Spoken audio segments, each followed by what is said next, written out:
I got my ovaries removed like a few days after my 28th birthday.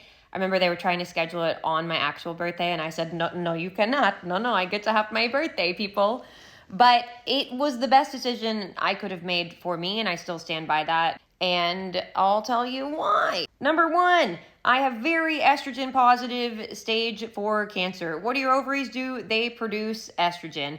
I was on Lupron, which is a shot that you get every month that stops your stuff from working. So you stop producing estrogen, producing eggs, all of that, having a period. I kept having breakthrough periods. I was super nauseous on it, which is not like, I feel like that's not that common. I have had so many friends who do really well on it. Not me. I was losing so much weight. I hated it so much.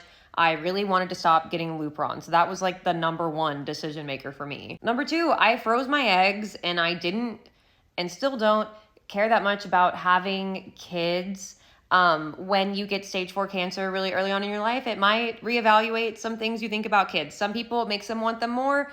For me, the thought of carrying a child in my body sounds crazy. And I also learned that if I were to do it with my frozen eggs, they would have to implant it into my uterus, because I do still have a uterus, and then I'd have to take estrogen, and that sounds crazy. And then the other option is that you just, if I'd kept my ovaries, try to have a baby the natural way, which means so much estrogen being produced and like that just sounds like a nightmare to me. I don't want to get cancer and die for the sake of having a child. It's not that important to me. And really, like, those were the only two deciding factors for me, and those are the only things they were pushing back on. And it was mostly the kid thing.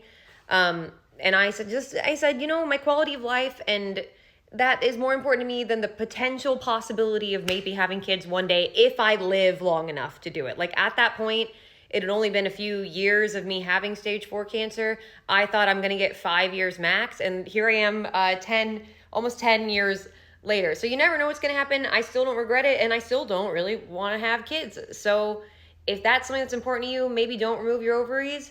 But if it's not, maybe it's a good decision for you too, and something to discuss with your doctor. And like, really, I would push back on like, why don't you want me to get it? Because if the only reason is that they want you to maybe have kids one day, that's them making a decision for you based on like societal standards. That is maybe not the best decision for you as somebody with stage 4 cancer. So just something to think about. Or hormone positive cancer. Then you just don't want to have hormones anymore. Like, fuck estrogen. It's